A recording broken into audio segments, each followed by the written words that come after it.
These might be the best RYOBI tools released this year. Maybe DeWalt fans will sell their tools and go RYOBI. They're that good. Let's go. Before we get started, if you want to check out any of these tools, there'll be links in the description, the pinned comment, and the shop button right here on YouTube. You don't want to miss these. RYOBI did send me these tools to check out, but no money changed hands, and I don't keep any of this stuff. I give it all away. Stay tuned. I used to be a hater myself. I would walk through Home Depot's aisles and avoid the RYOBI tools like they were a plague as I walked by. But I bought some a while back, and it really changed my mind about the brand and the tools in general. And more recently, they've been coming out with some absolutely amazing stuff that we've shown on the channel previously, and it's just been impressive. Now I'm going to show you 4 amazing tools that really do change the way a lot of people are going to see RYOBI because of the high quality and the power and the usefulness of these tools. This is my favorite, but we'll talk about it in a minute. First, they come out with a brand new battery called the 18-volt lithium high performance edge batteries. And what sets these apart is the fact that they're tabless technology. The way they deliver the power from the battery to the tool makes a significant difference, especially over the older just 18-volt lithium batteries. Now, we showed the performance differences on these in a previous video showing the drills and things like that. But now we're fixing to start putting them to the real test and cutting some real material, wood, metal, that sort of thing. I even went and bought this Milwaukee 18-volt hacksaw to compare to the RYOBI to see if the performance difference was any different. The first awesome tool you should be considering is their brand new Reip Saw. This is a one-hand Reip Saw, as they call it. Now, this is 31% more compact than the previous version of this. It's also 24% lighter, and you supposedly gets 100 plus cuts more per charge on a battery because this brushless 1+ HP is the way to go. Now, this does have toolless blade changes. You just flip the little switch there, it throws the blade out, and then of course to put it back on, you just simply snap it back in place. It does have a lock button to prevent you from pulling the trigger when you don't want to, but if you're changing the blade, you just go ahead and take that battery out anyway. But lock, the trigger won't move. Unlock, it will. Now, this is variable speed, but it's controlled by the trigger and not by a dial or any push button like that. I know a lot of people appreciate that we can adjust the speed based on literally how much pressure you're putting on the trigger. Now, if you don't know what these are for, they're basically rough cut type things or more aggressive cutting, like for metal, pipes, things like that. Or if you're breaking down pallets, things like that. Maybe you're using pallet wood for your projects. This is a great way to break those down without having to pry all the nails off and all that stuff. I wanted to test real-world performance differences in these 3 batteries from RYOBI. We have the regular, we have the lithium high performance, and then we have the high performance edge, which is the new one. I want to see how much difference there is when we cut a 2x12. Now, I've got a 10-pound weight here. It's just a Rogue 10-pound weight. I'm going to hang this off of the tool so that it pulls the pressure down, and I don't introduce any extra pressure there to change the results. But let's take this outside and see how it performs using the different batteries. And editor Chris, say hi. One of the best editors in the business. He's going to pop up a timer here and let us know how each one performed. First, on the regular old 18-volt lithium battery, it's a 4-amp-hour battery. I mean, the thing cut pretty good, but it was also a little sluggish in my opinion. But it did go all the way through there, but we are using a very fresh blade here, so we'll keep that in mind as well. Next, I went ahead and put on the high performance battery, not the Edge, but the older high performance battery. And we can see the time difference here versus the first. And then finally, I wanted to throw on this Edge battery. In my previous video with the Edge battery, I showed the difference in even the sound of the drill when you put the regular battery in versus the Edge battery. Now, using the Edge battery to cut this 2x12, it felt faster. We're gonna pop the times up here to see if it was actually faster or if it was a placebo effect. But even so, the tools do run more efficient with these batteries just because of the way they're delivering that power. You're getting better battery life, more power, and longer battery life, the lifetime of the battery overall. And then we went to the M18, and by the time I got there, the blade was kind of dull right there next to the tool, so it kind of throws off the test a little bit, but the M18 performed fairly well, in my opinion, with a dull blade. Next thing I want to do is cut metal. Now, this is just a standard 3/4 inch pipe like you would use with pipe clamps. And so let's pretend you bought this pipe and now you're going to cut it in half or cut it into certain sections so that you can have certain lengths of pipe for your pipe clamps. That's kind of the idea here. Same 10-pound weight. We're going to start out with the regular 18-volt lithium 4-amp-hour battery, cut pretty good through the pipe. When we put on the high performance Edge battery, I felt like it cut quite a bit quicker We're gonna find out. I don't know if it was just a second or two, but it did feel like it was faster. We'll find out here. Chris, tell us how fast it was. And then I used the M18 saw just because we've got it and we want to see how fast it can cut through the pipe. And it was, again, with a duller blade because we had already cut a couple times. The number 3 tool, if you're keeping track, the battery was 1, Reip Saw 2. This is 3.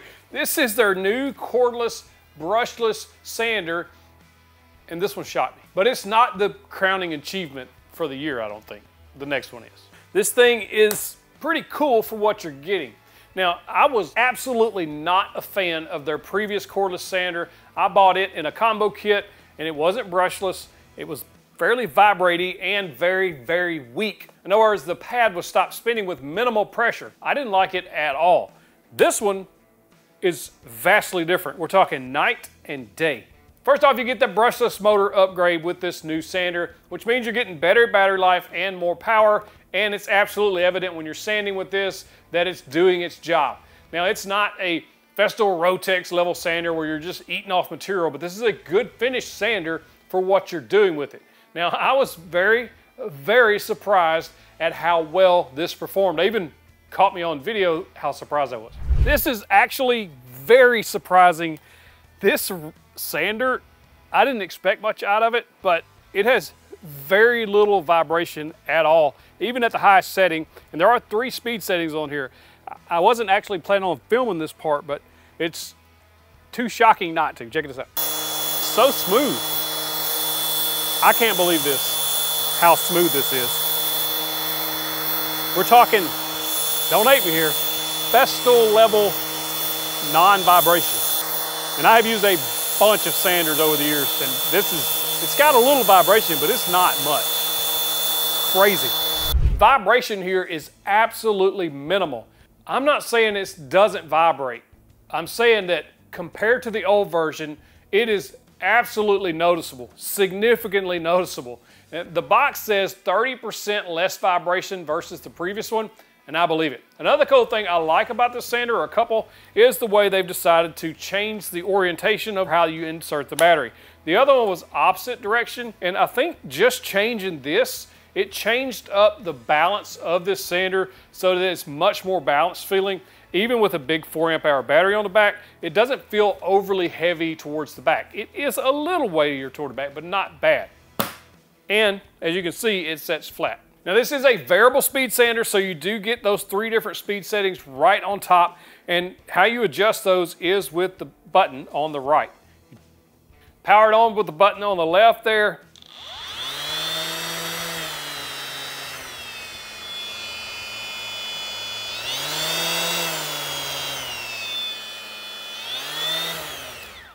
And it says industry's first LED light on a sander. I guess I've never noticed that. I've also never really needed a light on a sander, but it's there if you need it.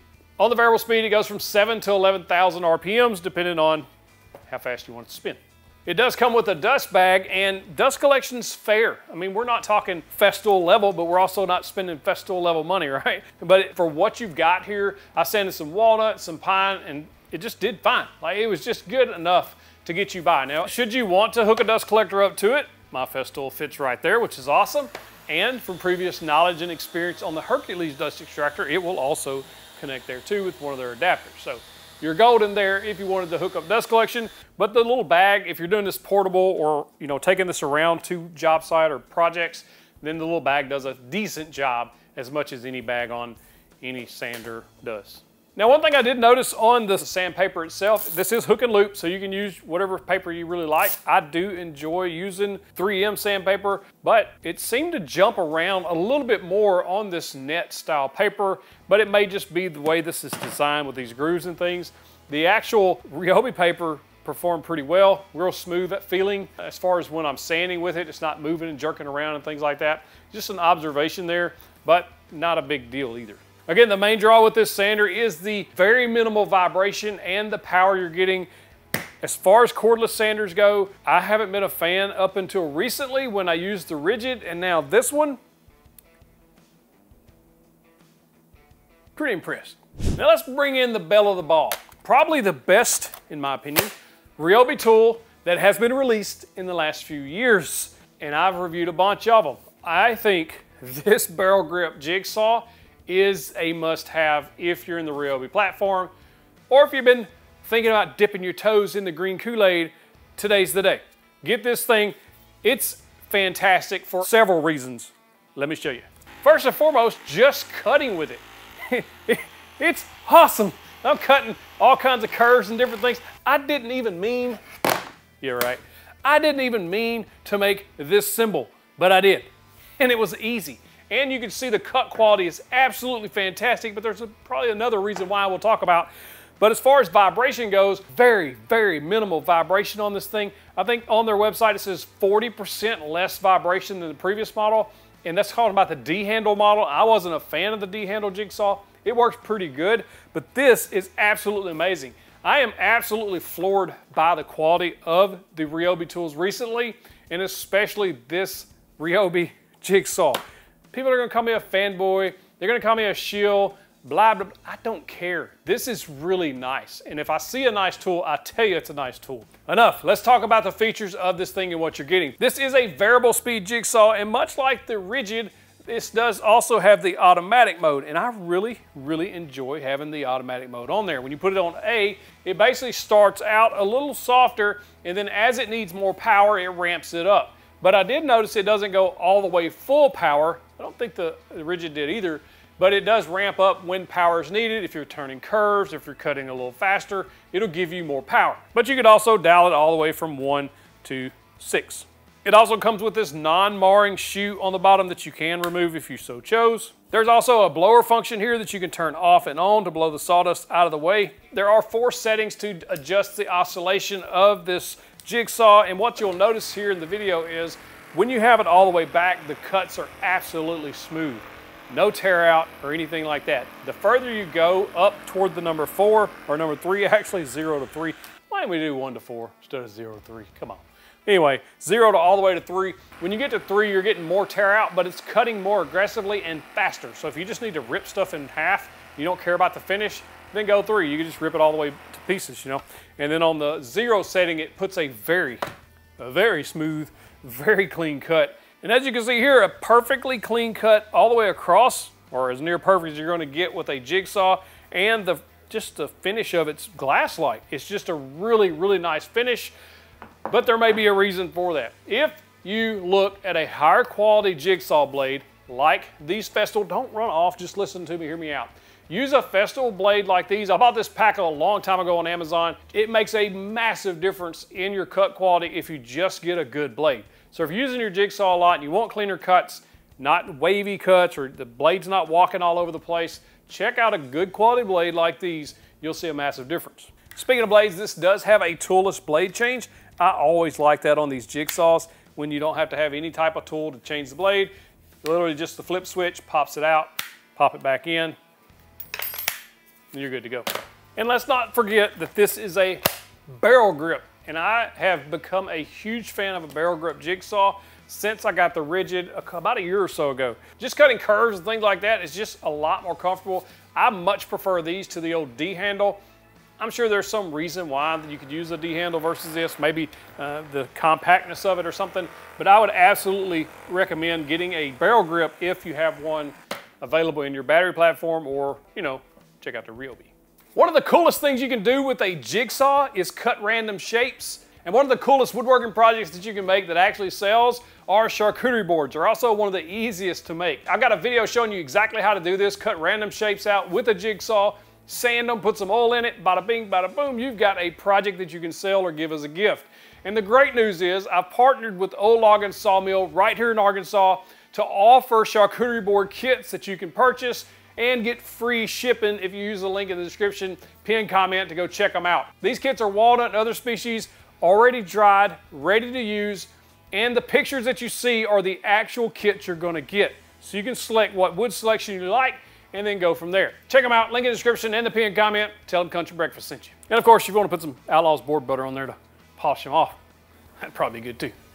731boards.com/store. I think RYOBI has crushed it in 2024 with some of the best tools they've ever released. And I have become more and more of a fan. I'm buying more and more of their stuff myself.